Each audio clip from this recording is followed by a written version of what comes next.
আসসালামু আলাইকুম everyone, welcome back to my another new blog. আশা করছি সবাই ভালো আছেন। আল্লাহর অশেষ রহমতে আলহামদুলিল্লাহ আমরাও সবাই ভালো আছি। তো সকালবেলা থেকে ব্লগটা শুরু করছি। তো এখানে দেখলাম যে আম্মু আতপ চাল ভিজিয়ে রেখেছে, সরি না ভিজানো না, মানে এটা ধুয়ে রেখেছে পানিটা ঝরার জন্য। এটাকে হচ্ছে গ্রাইন্ডারে গুঁড়া করবে, চালের গুঁড়া করবে। তো আম্মুর হচ্ছে শুকনা চালের গুঁড়া আছে, আম্মুর দরকার একটু ভেজা চালের গুঁড়া, মানে যেটা শুকনা ছাড়াটা আর কি। তো আম্মু আজকে একটা পিঠা বানাবে, আর অনেক হচ্ছে ইন্টারেস্টিং একটা পিঠা বানাবে।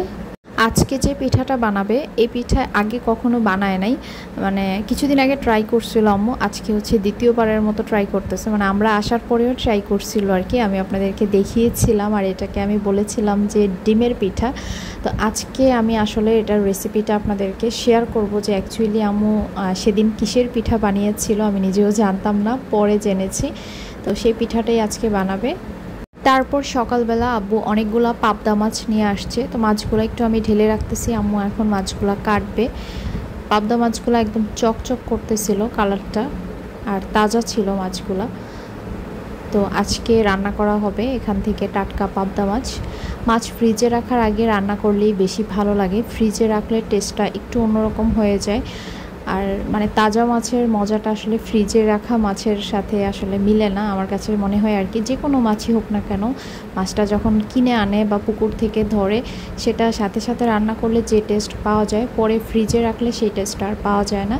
আর এখানে সকালবেলা এখানে ডাঁটা শাক ধুয়ে কুচি করে রেখেছে, ডাঁটা কেটে নিয়েছে, ডাঁটা দিয়ে পাবদা মাছ দিয়ে রান্না করা হবে। তো এই যে ডাঁটা, এখানে পেঁয়াজ আছে, রসুন আছে। তো রান্নার জন্য সব কিছু রেডি করাই আছে। তারপর আমার আম্মু গিয়েছিল দাঁতের ডাক্তারের সাথে। আজকে হচ্ছে আব্বু আম্মু গিয়েছে, আজকে আমি যাই নাই। আর এসের হচ্ছে আজকে যেতে হবে না, সেজন্য যাই নাই। তো আম্মু বলে গেছে যে আম্মু এসে রান্না করবে, বেশিক্ষণ টাইম লাগবে না। তারপর আমি চিন্তা করলাম যে যাবে, তারপর দাঁতের যেহেতু অনেক ব্যথা, আর ডাক্তারের কাছে গেলে পরে দাঁত আরও বেশি ব্যথা করে। তো চিন্তা করলাম যে আম্মু এসে আবার কষ্ট করে রান্না করবে, আমি রান্নাটা বসাই দিই। তো আমি হচ্ছে ভাজিটা বসাই দিলাম আগে। এখানে মাছ কিছু হলুদ লবণ দিয়ে মাখিয়ে রাখলাম, আর ডাল আম্মু সেদ্ধ করে গিয়েছিল, ভাতও রান্না করে ফেলছে, শুধু তরকারিটা রান্না বাকি ছিল আর কি। তো ওইগুলা ভাবছে যে এসে তারপর করবে, বেশি একটা দেরি হবে না। তো এই সুযোগে আমি রান্নাটা বসিয়ে দিয়েছি। আমার আম্মু জানতো না যে এদিকে আমি রান্না বসিয়ে দিয়েছি। তো শাকটা প্রথমে একদম কড়াই মানে একদম উঁচু উঁচু ছিল, পরে হচ্ছে একদম মানে কমে গেছে রান্না করার পর। আর অনেকগুলো শুকনো মরিচ তেলে ভেজে নিলাম। আমাদের বাসায় শাকের সাথে শুকনো মরিচ খাওয়া হয়, আমাদের কাছে এটা খুবই ভালো লাগে। তো শুকনো মরিচ ভেজে তারপর হচ্ছে এটাকে কাচের বয়ামে রেখে দিব আর কি, আম্মু যেভাবে রাখে। আর শাকটা সুন্দরভাবে ভাজি করে নিচ্ছিলাম। তারপর পাবদা মাছগুলো ভেজে তরকারিটাও রান্না করে ফেলবো। তারপর আমার আম্মু আসছে, এসে দেখে যে আমি রান্না করতেছি, দেখে তো খুব লাগছে যে আমি কেন রান্না করতেছি। আম্মু তো এসে রান্না করবে বলছিল, তাই আমি বললাম যে কি হয়েছে, আমি রান্না করতেছি, আমি কি সংসার করে খাই না, আমি বাসায় রান্না করি না, আমার রান্না তো আমিই রান্না করি।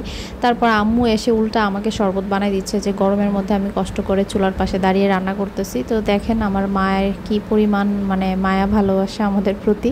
মানে একটু রান্না করতে আসছি আর এসেই বলতেছে আমি যেন মানে বের হয়ে যাই আর কি রান্না করতে। আম্মু বলতেছে হয়েছে, অনেকক্ষণ হয়েছে, এখন হচ্ছে আম্মু রান্না করবে। তো আমি বললাম যে না, আমি যেহেতু রান্না শুরু করছি, রান্নাটা আমি শেষ করব, তোমার রান্না করা লাগবে না, ডাক্তারের কাছ থেকে আসছো, একটু রেস্ট নাও। তারপরও হচ্ছে জোরাজোরি করতেছিল আর কি, আর বলতেছিল যে বাসায় তো আমি রান্না করি, এখানে বাবার বাড়িতে আসছি একটু মানে আরাম করব, বাবার বাড়িতে এসেও কেন আমি রান্না করতেছি। তো এটা কোনো কথা বলেন, আমি তো একদমই আরামে এসে থাকি। আর আপনারা তো দেখেন ভিডিওতে সবসময় আমার আম্মুই রান্না করে, আমি রান্না করি না, ইভেন কোনো হেল্পও করি না, করার প্রয়োজন হয় না, কারণ আম্মু আগেই সব করে ফেলে আর আমাদেরকে কিছু দেয় না, করতে চাইলেও দেয় না। তো মানে খুব মানে কষ্ট লাগে আর কি আমরা কাজ করলে, অথচ নিজে যে কষ্ট করে কাজ করবে সেটা কিছু না। আসলে মারা এমনই, তবে হ্যাঁ সব মারা কিন্তু এরকম না। আমি নিজের চোখে এরকম অনেক মা দেখছি যে মেয়েদেরকে কাজ করায় বা কাজ করতে বলে, বা কাজ না করলে বকা দেয়। বাট আমাদের আম্মু একদমই ডিফারেন্ট, একটু অন্যরকম। মানে আমরা কাজ করি বা করব, হেল্প করব, মানে আমরা কাজ করলে আমাদের কষ্ট হবে, এই জিনিসটা আম্মু খুব ফিল করে। মা তো আসলে এই জন্য আর ছোটোবেলা থেকে আমাদেরকে কোনো কাজকর্ম কিছু করায় নাই। আমি আসলে মনে করি যে এমনটা করা উচিত না, ছোটোবেলা থেকেই হচ্ছে সন্তানদেরকে একটু একটু করে মানে সব কিছুই কাজ করানো উচিত, এতে করে হচ্ছে কাজ শেখাও হয়ে যায় আর কাজের প্রতি হচ্ছে একটা আগ্রহ জন্মায়। আসলে সত্যি কথা, আমাদের আব্বু আম্মু আমাদেরকে একদম মানে রাজার হালে বড় করছে, মানে মানে আদরে আরামে আয়েসে যেভাবে বড় করে আর কি, ঠিক ওইভাবেই বড় করছে। আসলে প্রত্যেকটা বাবা মাই এমন সন্তানকে একদম আদরে আদরে রেখেই ছোটোবেলা থেকে বড় করে, যেমনটা আমিও আমার সন্তানকে করতেছি আর কি। তো এই যে এদিকে আমার ডাটা তরকারি প্রায় রান্নার শেষের দিকে, ডাটাটা আমি সুন্দর করে কষিয়ে নিয়েছি মশলার সাথে, তারপর হচ্ছে একটু টমেটো দিলাম, এখন হচ্ছে কষানো শেষে ঝোল দিয়ে ভাজা মাছগুলো দিয়ে দিলাম। আর একদম তরতাজা মাছ দিয়ে রান্না করছি, তরকারিটা খুবই ভালো হয়েছে। ডাটা দিয়ে পাবদা মাছ আমি আজকে প্রথমবার রান্না করলাম, আর খেয়ে আমার কাছে মনে হয়েছে যে ডাটার সাথে পাবদা মাছের কম্বিনেশনটা একদম পারফেক্ট একটা কম্বিনেশন। তো যাই হোক, এই যে আমার তরকারি রান্নার ফাইনাল লুক। প্রত্যেকটা মাছই ডিমওয়ালা ছিল, যার কারণে তরকারিটা আরও বেশি ভালো লাগছে। তারপর বিকেলবেলা গিয়েছিলাম একটু ছাদে, হঠাৎ করে দেখলাম যে আকাশটা মেঘলা হয়ে গেছে। তো আমি ভাবলাম যে কাপড়গুলো নিয়ে আসি, ওইদিকে আম্মু বলতেছিল যে বৃষ্টি আসবে না, আকাশ প্রতিদিনই এরকম করে, তারপর দেখা যায় বৃষ্টি আসে না, কাপড় যেন না আনি সেটা বলল। পরে দেখলাম যে আসলে ঠিকই, ছাদে অনেকক্ষণ থেকেছিলাম, থাকতে থাকতে লাস্টের দিকে দেখলাম যে আবার রোদ উঠে গেছে। এই যে দেখেন আকাশটা কতটা মেঘাচ্ছন্ন, মনে হচ্ছে যে এখনই বৃষ্টি নামবে। 10-15 মিনিট পরেই হচ্ছে আবার রোদ উঠে গেছে। তো এখন আমি একটু পেয়ারা খুঁজতেছি, দেখি পেয়ারা আছে কি না। আর পেয়ারা গাছে মাশাল্লাহ এত পরিমাণ পেয়ারা আসছে, মানে গাছের পাতাও বেশি, পেয়ারাও বেশি। এখন হচ্ছে মানে বড় পেয়ারা খুঁজতে গেলে হচ্ছে সমস্যা, দেখাই যায় না। আর পেয়ারাতে এত পোকা, একটু বড় হলেই যখন খাওয়ার উপযোগী হয় তার আগেই ভেতরে পোকা ঢুকে যায়, নাকি ভেতরে পোকা জন্ম হয় আমি আদৌ এটা জানি না। এত বাজে হয়ে গেছে এখনকার পেয়ারা গাছের পেয়ারা।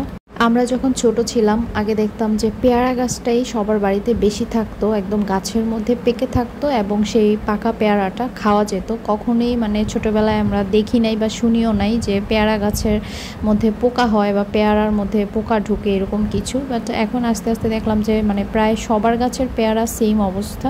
আর আমাদেরও পেয়ারা গাছ অনেকগুলোই ছিল, এখন হচ্ছে সব মারা যেতে যেতে আর একটা আছে। আর বাড়ির সামনে আব্বু একটা লাল পেয়ারা গাছ লাগিয়েছে। এদিকে দেখলাম মইন চলে আসছে স্কুল থেকে, তো এখানে আরিশ মইনকে দেখে খুব খুশি হয়েছে। হঠাৎ করে চোখে পড়লো জামরুল গাছের একদম মাথার মধ্যে এক থোকা জামরুল ঝুলতেছে। জামরুল ফল কিন্তু অনেক আগেই শেষ হয়ে গিয়েছে, আমরা আসার আগেই সব শেষ, মানে খেয়ে শেষ হয় নাই, সব হচ্ছে নিচে পড়ে গিয়ে শেষ হয়ে গেছে নষ্ট হয়ে। তো দেখলাম যে একদম ছোট ছোট কয়েকটা জামরুল একদম উপরের দিকে দেখা যাচ্ছে। ছাদে এত পরিমাণ বাতাস ছিল, আর আমাদের বাড়ির দক্ষিণ সাইড এটা, এই পাশটা পুরোটাই হচ্ছে জমি যতটুকু চোখ যায়।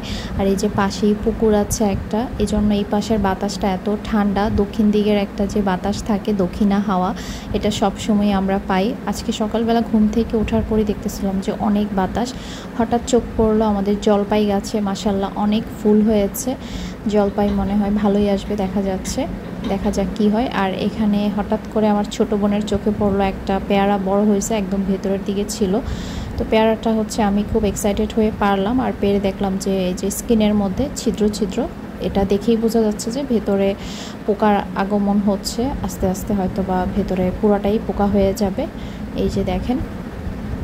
তারপর হঠাৎ করে আরিশ অনেক জোরে জোরে চিল্লাচ্ছিল আর বলতেছিল, মা এদিকে আসো, এদিকে আসো, একটা ফড়িং দেখো কি সুন্দর, আমাকে একটা ধরে দাও। আর আমি আমার জীবনে কোনোদিন হাত দিয়ে ফড়িং ধরতে পারি নাই, অনেক চেষ্টা করতাম ছোটোবেলাও, আমি হচ্ছে মানে ঝুড়ি দিয়ে 2টা ঝুড়ি একসাথে করে ফড়িং ধরতাম। বাট আজকে কেমনে কেমনে জানি আমার ছেলের জন্য আমি ফড়িং ধরে ফেলছি। বিষয়টা আমার কাছে নিজের কাছেও খুব অবাক লাগছে। ফড়িংটা ধরে বাসায় নিয়ে আসছিলাম, পরে আবার এটা ফুরুত করে কীভাবে যেন উড়ে গেছে। আর তারপর আরিশ অনেকক্ষণ পর্যন্ত কান্না করছে এই ফড়িংয়ের জন্য।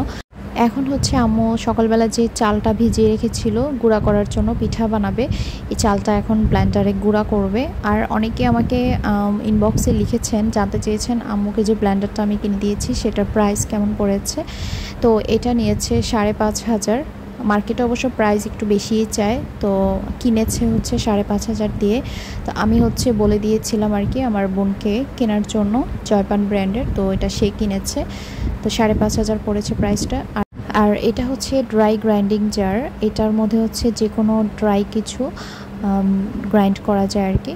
তো আম্মু চাল করতেছে আজকে, এই যে আতপ চালের গুঁড়াটা করে নিচ্ছে, মানে যে চালের গুঁড়াটা দিয়ে আমরা পিঠা খাই।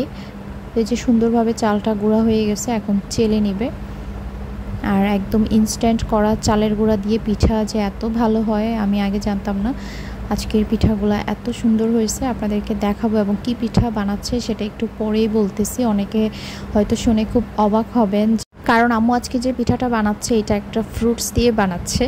আপনারা একটু গেস করেন তো আমি বলতে বলতে যে কি ফ্রুটস দিয়ে পিঠাটা বানাবে। তো এই যে সুন্দর করে চালের গুঁড়াটা করে নিয়েছে, চালটা গুঁড়া করার পর আবার চেলেও নিয়েছে। তো এতটুকু চালের গুঁড়া হয়েছে, এটাকে আর রোদে শুকানোর প্রয়োজন নেই, কারণ আম্মু হচ্ছে একদম মানে কাঁচা যেই চালের গুঁড়াটা ওইটা দিয়েই আজকে পিঠাটা বানাবে। শুকনা চালের গুঁড়া দিয়ে সেদিন বানাইছিল, আর আজকে এই ভেজা চালের গুঁড়াটা দিয়ে বানাবে। তো এইরকম ইনস্ট্যান্ট চালের গুঁড়া তৈরি করে পিঠা বানালে পিঠার টেস্টও অনেক ভালো আসে। তো চলেন এবার দেখে নেই আম্মু কী দিয়ে পিঠা বানায়। এই যে এই জিনিসটা দেখতে পাচ্ছেন, একটা কিছুর রস, এটা কিসের রস হতে পারে বলেন তো দেখি। তো যাক আমি বলে দিচ্ছি, এটা হচ্ছে কাঁঠালের রস, পাকা কাঁঠালের রস। আম্মু ব্লেন্ডারে এইরকম স্মুথ করে পেস্ট করে নিয়েছে, মানে রস বের করে নিয়েছে আর কি।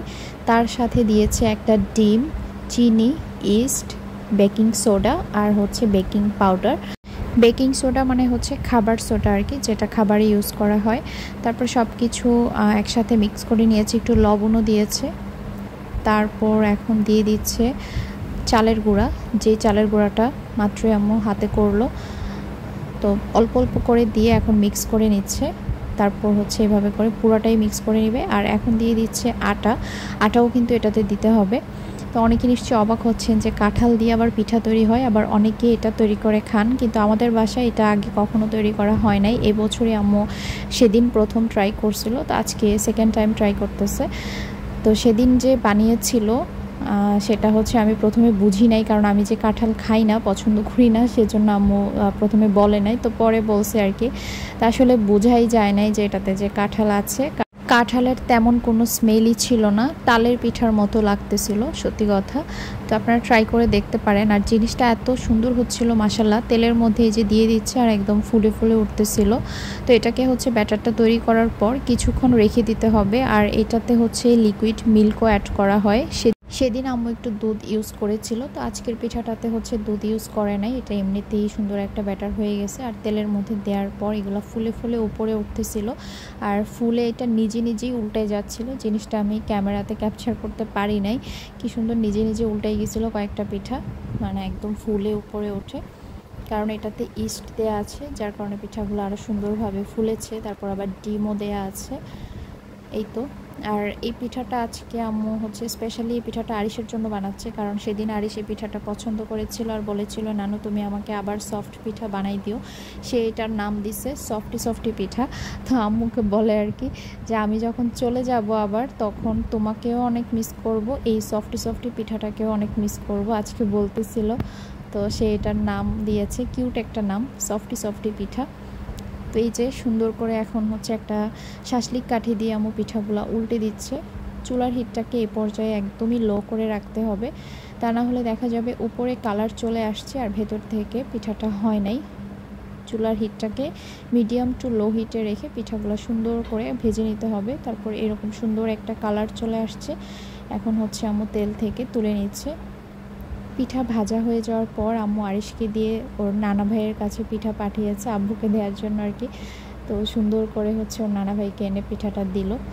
ও প্রায় প্রতিদিন হচ্ছে আব্বুকে সন্ধ্যাবেলা এনে নাস্তা দিবে, আম্মু বলবে যে নাও তোমার নানা ভাইকে দিয়ে আসো। আর এই কাজটা করতে সে খুব পছন্দ করে। এদিকে এসে সে তার নানা ভাইয়ের একটু আদর খেয়ে নিচ্ছে।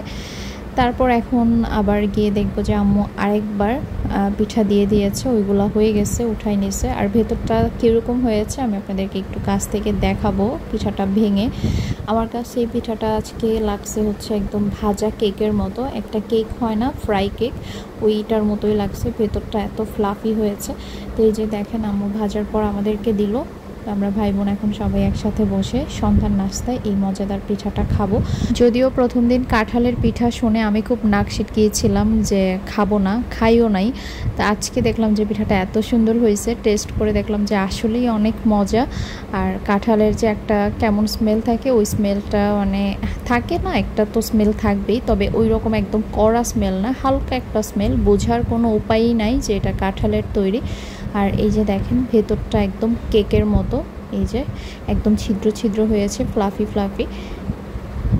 এই যে আমি একটা গরম গরম পিঠা ভেঙে দেখাচ্ছি, একদমই তুলে সফট একটা পিঠা। আর আমার আরিশ এই পিঠাটার পারফেক্ট একটা নামই দিয়েছে, একদমই সফট একটা পিঠা, একদমই কেকের মতো, কেক যেরকম হয়। তো আজকের ব্লগটা এই পর্যন্তই। সবাই ভালো থাকবেন আর এই পিঠাটা ট্রাই করবেন। আল্লাহ হাফেজ।